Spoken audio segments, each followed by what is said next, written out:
April 1945. A deserted German airfield lies under a grey sky. Between burned-out hangars stands a lone aircraft, its aluminum skin scorched by smoke, the fuselage still warm. No gunfire, no engines, only a final breath of wind drifting through the cockpit. An American reconnaissance team approaches cautiously. One soldier gently lifts the tarp covering the tail. Beneath it appears something none of them have ever seen before: a jet engine. The metal is seared badly. The cockpit hatch hangs open as if the pilot had vanished in the last possible second. The men trade glances. They don't know what they've found, but they feel it. This is no ordinary aircraft, and it belongs to no one anymore. A single thought settles over the scene like dust: if Germany has already lost. Why was someone trying to hide this? Spring 1945. The German Luftwaffe is collapsing. Fuel shortages, shattered infrastructure, missing spare parts. The once mighty air arm is only a shadow of what it was. And yet, amid the ruins, Germany possesses something that electrifies the Allies. Aircraft years ahead of their time. The Messerschmitt Me-262, the world's first operational jet fighter. The Arado 234, a bomber faster than any interceptor. The Focke-Wulf TA-152, a high-altitude predator built for a world that never came to pass. For the Western Allies, one thing is certain: these aircraft must not disappear. They must not be destroyed, and they must not fall into Soviet hands, because the military alliance was fragile, and the race for the post-war world had already begun. Meanwhile, German technicians, pilots, and officers desperately tried to save the last remaining machines or hide them before the front arrives. Between retreats, lost radio nets, and chaotic orders, a race begins that has nothing to do with air superiority anymore. It's about knowledge, about technology, about the future. And as German squadrons scatter, crash, or burn their aircraft in the final days, the United States forms a secret mission: Operation LUSTY, the systematic hunt for Hitler's most advanced aircraft. By 1943, the Allies knew Germany was working on new aircraft types. Aerial reconnaissance reported unusual silhouettes. Intercepted radio signals carried cryptic hints. Pilots spoke repeatedly of silver flashes, rising without propellers, vanishing into the clouds faster than anything they'd seen. But there was no proof. The US realized early after the war aviation would be rewritten, and whoever possessed German technology first would shape the next generation of flight. So the idea for Operation LUSTY was born. A team of test pilots, intelligence officers, and engineers tasked with one mission: find every advanced German aircraft, intact or otherwise. But the operation began chaotically. No reliable maps, contradictory intelligence, occasional enemy fire when teams approached an airfield too soon. Many aircraft were destroyed before LUSTY teams ever arrived. Often, the units flew blind, unsure whether they would find a jet, an old biplane, or nothing but a burned-out hangar. Still, there were signs. Vague reports from intercepted messages, sketches in soldiers' field notebooks, assessments that sounded more like myths than facts. There's still one aircraft out there, and someone doesn't want us to find it. A feeling settled in. The breakthrough was close, but still invisible. Operation LUSTY operated like a covert military mission, but with the precision of a recovery unit and the danger of a forward reconnaissance team. They moved along the front, sometimes only hours behind combat units. Their routine check radio posts, question civilians, secure airstrips, identify aircraft, and then decide whether to fly them out, transport them, or dismantle them on the spot. But routine ended the moment they reached German territory. Many airfields were mined, hangars were wired for demolition.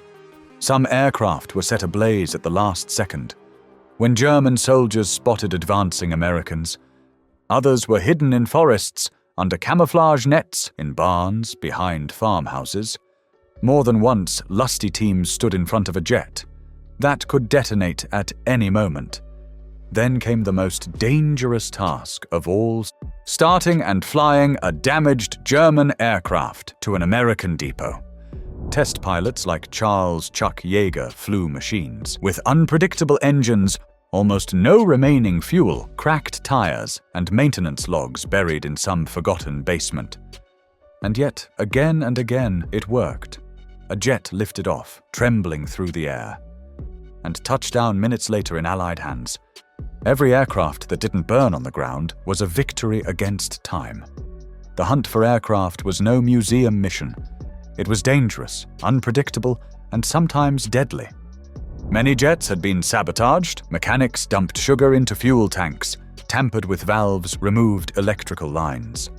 One wrong start attempt could trigger an explosion. Others were outright traps, charges beneath the cockpit, fuse cords hidden inside the fuselage, mines buried under the wheels. One Lusty technician later wrote, "We never knew whether we were saving an airplane or opening our own grave." But it wasn't only sabotage. Some German pilots were still armed, others were confused, desperate, or willing to destroy their machines rather than hand them over. In one incident, a German flak crew opened fire, believing the Americans had come to steal the last intact aircraft on the field. They didn't know the war was already lost. There were casualties. A US technician was killed when an Arado engine exploded. One pilot survived the takeoff of a Messerschmitt 262 only because the engine caught fire after he landed. Another was captured by German stragglers while trying to secure a hidden aircraft. And still, every risk served a purpose. That went far beyond the war itself. The turning point came in 3 waves, each one reshaping the mission. Wave 1, Lechfeld, the discovery of the ME-262. A US team enters an airfield veiled in smoke. Among the debris stands an ME-262, singed but intact.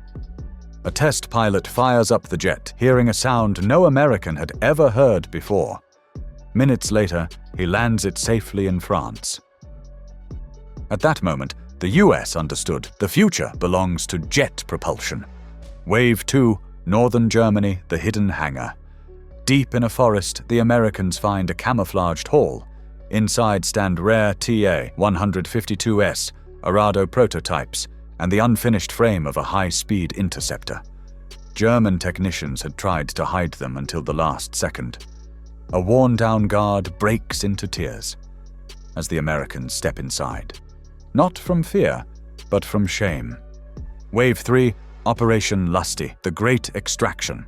In May 1945, a group of American pilots flies a formation of German aircraft out of Europe.